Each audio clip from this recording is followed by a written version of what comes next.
रत्नागिरी में ईंधन की कमी, पेट्रोल डीजल की बढ़ती कीमतें और लगातार बढ़ते तापमान के कारण कोकण क्षेत्र में सब्जियों की आवक पर असर पड़ा है। ईंधन महंगाई होने के घटमाथा क्षेत्र में कोकण में सब्जियां आना अब व्यापारियों के लिए महंगा साबित हो रहा है। डीजल की कमी और परिवहन लागत बढ़ने के कारण साप्ताहिक बाजार में आने वाली सब्जियों की मात्रा काफी कम हो गई है। कोकण क्षेत्र में अधिकांश सब्जियां कोल्हापुर, सांगली, सातारा और सोलापुर ऐसे जिलों से आती है, लेकिन अब ईंधन महंगा होने के चलते इनकी आपूर्ति प्रभावित हो रही है। इसी के चलते बाजार में सब्जियों की कीमतों पर बढ़कर 120 रुपए प्रति किलो के आसपास पहुंच चुकी है। घेवड़ा, पावटा और फरसबी जैसी सब्जियों की आवक में भी भारी कमी देखने को मिली। सध्या कसं आहे, पेट्रोल, माझं नाव गणेश गोपाळ वेरुळकर, रत्नागिरी. कसं आहे, आता इंधन दरवाढीमुळे काय काय भाज्यावरती परिणाम झालेला आहे.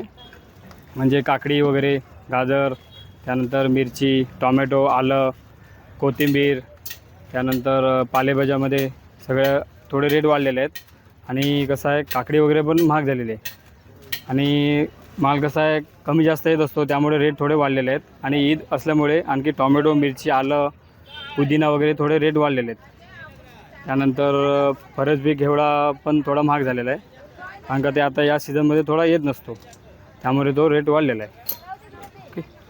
पेट्रोल डिझेलचे दर वाढले आहेत, त्यामुळे कुठेतरी परिणाम हा भाज्यांच्या आवकवर होतोय, काय सांगा? वाहतूक खर्च वाढल्यामुळे थोडाफार इकडे तिकडे दरामध्ये फरक होतो. कारण वाहतूक खर्चामुळे त्याच्या प्रत्येक डागाला जरा थोडंफार भाडं वाढलेलं असतं, त्यामुळे थोडंफार इकडे तिकडे फरक पडतो. आणि सध्या ऊन जास्त असल्यामुळे आवक कमी आहे सध्या सगळ्या मालांची.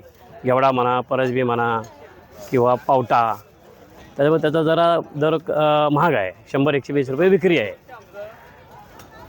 बाजारपेठेवर काय परिणाम झाला? नाही, एवढा का तसं जास्त नाही, पण सध्या आता कसं जरा अजून अवकाळी पाऊस वगैरे व्हायचे आहेत, त्याच्यानंतर परत टमाटोची आवक वगैरे कमी होते, त्यावेळेस थोडाफार दर वाढतो.